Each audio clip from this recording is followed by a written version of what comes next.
So ultimately for this application, we're going to need some way to get JSON Web Tokens for our users. And these tokens are going to have to come from some server. And we could spend the time going through the steps of setting up JWT authentication on our own server, but instead what we're going to do here is actually use an authentication service called Auth0.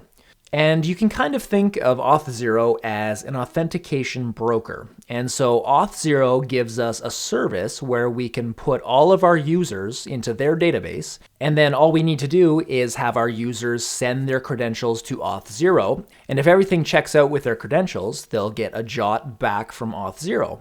And then after that, we can use that JWT to secure our own server. So basically, Auth0 kind of offloads all of the tricky parts of authentication for us.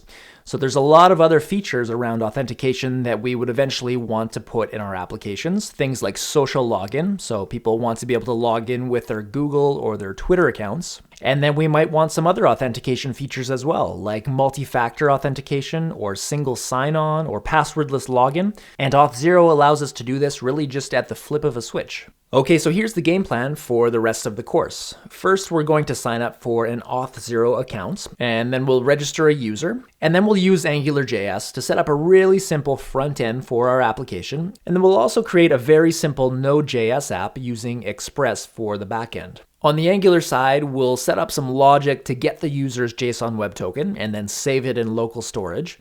And then on the back end, we'll set up some middleware so that our API resources are protected. Then we'll see how to attach the JWT as an authorization header when the user makes requests to the backend so that they'll be able to get the resources that they should be able to get. All right, so to get started, let's go over here to auth0.com/AngularJS. So as you can see here, there's some really good documentation provided by Auth0 that shows us exactly how to set up authentication for our applications. But the first thing we actually need to do is sign up for an account. So let's go over here to the login button, and then we've got an option here to sign up for a new account. So I'm just going to put in one of my email addresses, and we'll see exactly how to sign up here.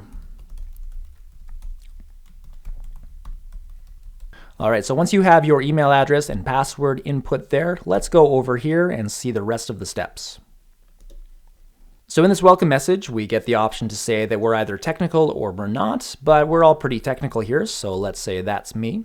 And then we're going to need to provide an account name. And this will be a domain name that is used to call Auth0's API. So this can be anything really. It could be the name of your organization or just the name of your application. One consideration here is that we can have multiple applications under the same domain. So if you plan to have multiple applications under the same account name, just pick something that makes sense for that situation. So I'll call this AngularJS Auth. And then we want to pick a region, and the region here can either be Australia, US West, or Europe Central. So I'm in North America, and therefore I'll just pick US West. And then we can provide a company name, and then we'll just say AngularJS Testing. And then the role that we'll pick here is Software Developer. And then there's a clause down here that we just need to read and accept. So if that checks out for you, just hit this checkbox here, and we're good to go. So the first thing that we'll see here is this pop-up that says, what type of authentication do you want for your apps? Now it's okay to leave the default here because we can go back and change this later on. So I'm just going to come down here and hit save. Now Auth0 has a really good free plan. They give us 7,000 regular active users. And the free plan is production ready. So you can create a full production account with up to 7,000 regular users, and you're good to go for no cost. So when we sign up for our Auth0 account, we actually get this default app created for us. So let's take a look inside this default app and see what we have. So we've got some quick start documentation available to us right within the dashboard. Then we've also got this settings area. And this is the area that's going to be important for when we set up our AngularJS app. So we've got our Auth0 domain, and that's going to be used to call the Auth0 API from our application. And then we've got this client ID here, and this is a public client ID that we need to use in our Angular app. So this will be public facing, but here we've got our client secret, and it is this secret that's used to sign the tokens that our users get back. And this secret also needs to go on the Node.js server so that our users' JWTs can be checked and verified when they reach the middleware. So let's take a look at just a couple more things here. I'm going to go over to the connections link, and this is where we get to see the different types of connections we can use with Auth0. And one that we should take a look at right now is this social connections area. And the social connections listed here are ones that we can use in our application. So if you're building an application that has a lot of users that have, say, GitHub accounts, then you can use the GitHub social authentication. And on the free plan, we're able to use 2 of these identity providers. Finally here, let's go over to the users link, and this is where we can manage our users. So what we can do here is create our first user, and we just need to give an email address, password, and then the connection type, which in our case is going to be username password authentication for now.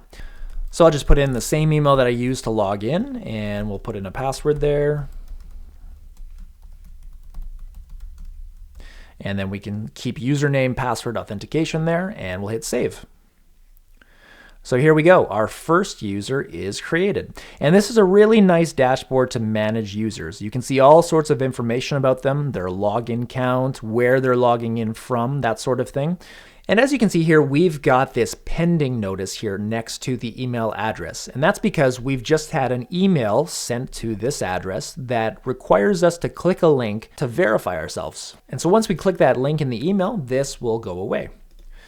All right, so take some more time to get familiar with the backend here, and once you've done that, in the next video, we'll get started on the AngularJS app.